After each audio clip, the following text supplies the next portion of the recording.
나이 먹어서 노화된 주름이 아니고요. 아직 그럴 주름이 잡히지 않을 나이임에도 불구하고 여기에 눈가에 짜글짜글하게 주름이 잡히는 걸 뜻해요. 이런 여성은 평소에 자신의 의지와 상관없이 눈웃음을 치는 습관이 있어갖고 이성의 유혹이 많습니다.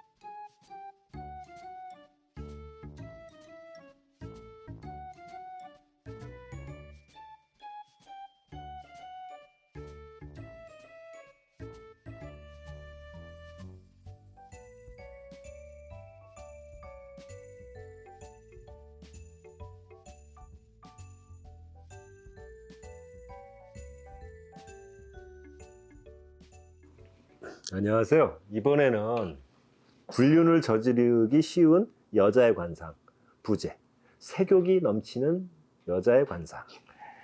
정상적인 부부관계에서 벗어나는 그 법적인 배우자 이외의 이성과 좋아하는 감정을 느껴가지고 육체적, 정신적으로 관계를 맺는 것을 우리가 이제 흔히 불륜 내지는 외도라고 일컫죠. 그런데 오늘은 색욕이 너무 강해서 불륜을 저지르기 쉬운 그런 여자의 관상에 대해서 알아보도록 하겠습니다. 모든 그 관상이 100%는 없어요. 본인이나 본인의 배우자가 여기에 해당된다고 너무 흥분하지 마시고요. 가벼운 마음으로 시청해 주시기 바랍니다. 제가 그랬죠. 관상보다 심상이 더 중요한 거라고요. 첫 번째, 입술이 두터운 여자. 입술의 두께는요, 남녀 공통적으로 바람기를 측정할 수 있는 가장 손쉬운 척도예요. 그래서 여성의 입술이 지나치게 크고 두꺼우면 성감이 너무 많이 발달이 돼가지고 성감이 예민하고요. 육체적 쾌락을 즐기는 경향이 강합니다. 입술이 앵두처럼 두툼하고 입술에 세로 주름이 많으면 색을 매우 밝힌다고 볼 수 있고요. 입술의 두께, 특히 아랫입술의 두께와 성감의 크기는 비례한다고 봐도 무방합니다. 그리고 두 번째, 입술이 마치 조개처럼 벌어져 있는 여성. 우리 바다에서 잡는 그 조개가 이렇게 벌리듯이 입술이 이렇게 벌어져 있는 여성을 얘기해요. 이런 관상을 가진 여성은 타고난 색욕이 너무도 강해가지고 현재의 남편이 성적으로 만족을 못 준다면은 자신의 육체적인 욕망을 채우기 위해 가지고 외간 남자를 찾아서 바람을 피는 음란한 여성이 많아요. 그리고 세 번째, 웃을 때 잇몸이 심하게 보이는 여자. 이런 여성은 성품은 뭐 순진한 편이고 남의 부탁을 잘 거절하지 못하는 인간성은 좋아요. 그런데 반면에 이성의 유혹에 약해가지고 불륜을 잘 저지르고 미혼 여성의 경우에도 양다리 연애를 하는 경우가 많습니다. 네 번째, 이 코의 중앙에 점이 있는 여자. 타고난 성욕이 매우 강하고요. 색을 밝히는 스타일의 여성으로 한 남자로는 만족을 하지 못하는 스타일입니다. 그리고 다섯 번째, 눈두덩. 다시 말해서 이 전태궁이라고 그러죠. 거기에 점이 있는 여자. 이런 관상의 여자는요, 성욕이 강하고 음란해가지고 외간 남자와 불륜을 즐기기가 쉬워요. 그리고 여섯 번째, 세겹 네겹의 어수선한 쌍꺼풀. 그러니까 쌍꺼풀이 이렇게 단정하게 하나만 있는 게 아니고 막 가다가 끊기고 여기서 새로 시작되고 세겹 네겹 어수선하게 이렇게 있는 걸 얘기해요. 이렇게 생긴 세겹 네겹의 쌍꺼풀이든가 아니면 양쪽 눈의 쌍꺼풀의 개수가 확연히 다른 눈. 이쪽은 두 겹, 세 겹이고 저쪽은 세 겹, 네 겹이고 뭐 이런 식으로요. 그런 눈 또는 한쪽은 쌍꺼풀이고 또 한쪽은 무쌍인 여자들이 있죠. 이런 사람들은요, 성의식이 지극히 개방적이고 정조관념이 약해갖고 문남성과 쾌락을 즐기는 프리섹스주의자가 많아요. 그리고 일곱 번째, 눈 아래와 끝부분에 살이 많은 여성. 이걸 와잠이라고 그러는데 눈 아래의 그 애교살 부위, 와잠의 눈가의 끝부분에 살집이 적당히 있는 게 아니고 아주 두툼한 고깃덩어리 붙여놓은 것 같이 그렇게 살집이 너무 많은 여성은 성욕이 강하고 색을 밝힙니다. 그리고 이제 여덟 번째, 면다반점이라는 이야기가 있어요. 이게 무슨 얘기냐? 얼굴이나 몸에 수많은 점이 있는 것을 뜻하는데 점은 음기, 즉 혈의 소산입니다. 그래서 특히 얼굴에 주근깨나 반점이 유난히 많은 여자는 음기가 매우 세기 때문에 성욕도 당연히 강해요. 그래서 색을 밝혀갖고 불륜을 저지르는 경우가 많아요. 그리고 눈썹에 이 정중앙이 쑥 올라간 여성, 그림이 올라갈 겁니다. 이런 사람은 타고난 성정이 음란해갖고 색을 즐기고 남편만으로는 만족하기 힘든 여성이 많아요. 그리고 열 번째, 얼굴에 살이 전혀 없이 홀쭉한 여성. 몸에는 살집이 좀 있는데 얼굴살이 전혀 없는 홀쭉한 여성이 있고, 또 한편으로 몸에도 살이 전혀 없이 홀쭉한 여성이 있는데 두 경우 모두 정과 유혹에 약한 여성으로 남자가 조금만 잘해주면 금방 유혹에 넘어가는 금사빠이다. 이렇게 보시면 돼요. 그 다음에 11번째, 암자색의 입술을 가진 여자. 보통 선홍색의 붉은색이 아니고요. 거무딕틱하게 검붉은 암자색의 입술을 가진 여자는요. 음란함의 끝판왕으로서 생념이 지나칠 정도로 강해갖고 정숙한 여성으로 한 남자만을 바라보는 결혼 생활이 어렵습니다. 그 다음에 12번째, 눈가에 짜글짜글한 심한 주름이 있는 여자. 그리고 13번째, 항상 불구스레한 붕어눈의 여자.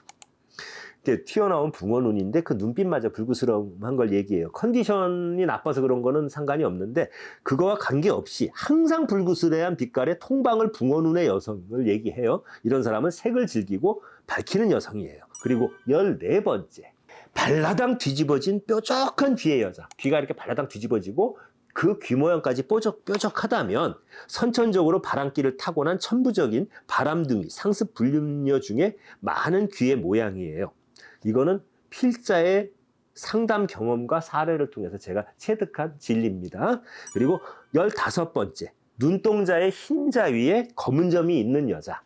눈 속에 흰자 위에 검은 점이 있는 여성의 관상은요, 아주 음탕해갖고 간통을 하기 쉬운 관상이에요. 거기에다가 만약에 웃을 때 눈웃음마저 싹 친다면 그 바람기는 한층 더 강화된다고 봅니다. 옛 중국의 고서인 마이상서에 따르기를 안중흑압여 다간, 다시 말해 안중흑자녀 다간이라고 했어요. 즉 눈썹 흰자 위에 검은 점이 있는 여성은 간음한다라고 표현이 되어 있습니다. 그 다음에 16번째, 눈 밑에 와잠 부위가 항상 검고 푸르틱틱한 여성.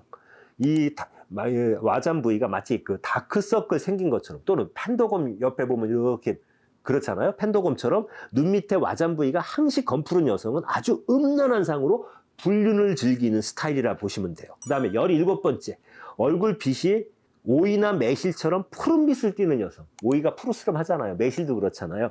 이런 여성은 바람피는 여성의 관상이라고 보셔도 무방해요. 그리고 18번째, 입술이 항상 촉촉히 젖어 있는 여자. 입술이 침을 바른 듯 항상 촉촉히 젖어 있는 그런 여성은요, 음란하고 바람피는 관상의 소유자예요. 그리고 19번째, 항상 눈웃음을 흘리는 여자. 이런 관상의 여자는 타고난 바람둥이일 가능성이 크며 해픈 여자일 수 있습니다. 20번째, 입술이나 입 주위에 항시 여기에 푸른빛이 맴도는 여자. 이런 사람은 아주 음란한 흉상입니다. 그리고 21번째, 눈썹에 흑점이 있거나 눈썹 양쪽이 칼처럼 뾰족한 여성. 이런 여성은 음란한 기운이 아주 강한 흉상이라고 보시면 됩니다. 그리고 22번째, 눈에 붉은 빛이 물 흐르듯이 흐르는 여성. 약간 붉은 잉크가 흘러가듯이 붉은 빛이 싹 흘러가는 눈빛 있잖아요. 이런 사람은 음란하거나 바람을 자주 피는 여성의 관상이에요. 그리고 23번째, 눈빛이 너무 요염하고 입술이 지나치게 윤기가 있는 여성. 그러니까 눈빛이 요염하다는 건 눈빛에서 새끼가 이렇게 바래진다는 얘기입니다. 그래서 남자들을 유혹하는데 그 기질이 있어 보인다는 거예요. 입술이 적당히 윤기가 있는 건 좋은 거예요. 근데 지나치게 무슨 기름 발라놓은 듯이 물 발라놓은 듯이 윤기가 흐르는 여성은 아주 음란한 여성의 표본입니다. 그리고 24번째, 귀 또는 입술이 지나치게 작은 여성. 입술이 아주 이렇게 병아리 입처럼 작거나 귀가 아주 작은 여성이에요. 이런 여성은 외로움을 잘 느껴가지고 남성의 유혹에 약합니다. 그 다음에 이 배꼽 있잖아요. 배꼽이 유난히 많이 튀어나온, 배꼽 처음에 보셨죠? 우리 여름에 그 과일 사러 가면 그런 걸 얘기하는데 아주 천안상으로 정숙하지 못한 여성이에요. 26번째, 얼굴이 항상 빨개지는 안면 홍조가 심한 여성. 이런 여성도 음란해갖고 한 남자로 만족을 못한답니다. 그리고 웃을 때 자연스럽지 못하게 지나치게 입을 가리고 이렇게 웃거나 눈을 이렇게 힐끔힐끔거리고 쳐다보는 여성. 음란한 여성이에요. 그 다음에 29번째. 살짝 민망할 때 얼굴이 확 잘 붉어지고 귀가 자주 빨개지는 여성. 그 다음에 30번째로 넘어가서 눈머리가 깊이 잘리면 성에 대해서 자유분방하답니다. 그리고 31번째. 미간이 넓고 코가 낮으면 음란하고 정조관념이 없는 여성이에요. 그리고 32번째, 눈 위에 잔주름이 많고, 여기 눈 위에 잔주름이 많고, 눈끝이 내려가면 색에 빠지기 쉬운 여성의 상이래요. 그리고 33번째, 도안의 여성. 항상 눈이 좀 촉촉하게 젖어 있는 듯한 몽환적인 눈빛이 그 도화안이라고 그랬죠. 그리고 거기다 미소가 요염한 느낌을 짓는 특징이 있는데 그런 여성은 음란해질 수 있고 동시에 이성한테 아주 섹스 어필이 돼요. 그러다 보니까 문 남성들이 따르겠죠. 그래서 인기가 너무 많다 보니까 불륜에 빠지기가 쉬운 거예요. 그리고 이성복이 많을 수밖에 없는 그런 눈으로 이런 도화는 아주 전형적인 불륜의 눈이라고 보시면 돼요. 그리고 34번째 돼지 눈의 여성 저안이라고 합니다. 다른 말로는 이런 눈은 아주 탐욕스러운 눈으로 성욕이 강하고요. 변태 성욕자가 많고 바람둥이가 많습니다. 성욕이 강한 성도착증 환자도 많고요. 이런 돼지 눈을 가진 사람은 본능적인 쾌락의 추구를 억제하면서 사시기를 바랍니다. 몇 해 전 미투 사건에 연루돼 갖고 스스로 생을 마감한 조민기 씨, 고 조민기 씨의 눈이 전형적인 돼지 눈이에요. 그리고 35번째 어안이라고 하는데 물고기 눈의 여성이에요. 관상학적으로 가장 좋지 않은 눈이 어안이라는 얘기는 누누이 말씀드렸는데 성적으로도 자유분방하고 음란하고 문란한 성생활을 즐기는 눈이에요. 동공이 떠 있는 듯한 그런 형태를 갖고 있고 동공 아래 흰자위가 많이 보이는 눈입니다. 불륜을 상습적으로 즐기는 여성 중에 이런 눈이 많습니다. 그리고 36번째 취한의 여성. 취한은 술에 취한 듯한 눈이라고 그랬죠. 붉은색과 누런색이 섞여 있고 흘겨보는 습성이 있어요. 술에 취한 듯 조는 듯 어리석은 듯 몽롱하게 보이는 눈으로 여성이 취한이면 매우 음란하다고 했습니다. 옛말에 비록 수도승이라 하더라도 취한이면 음란해갖고 절간에서도 색을 즐긴다고 했습니다. 예, 감사합니다.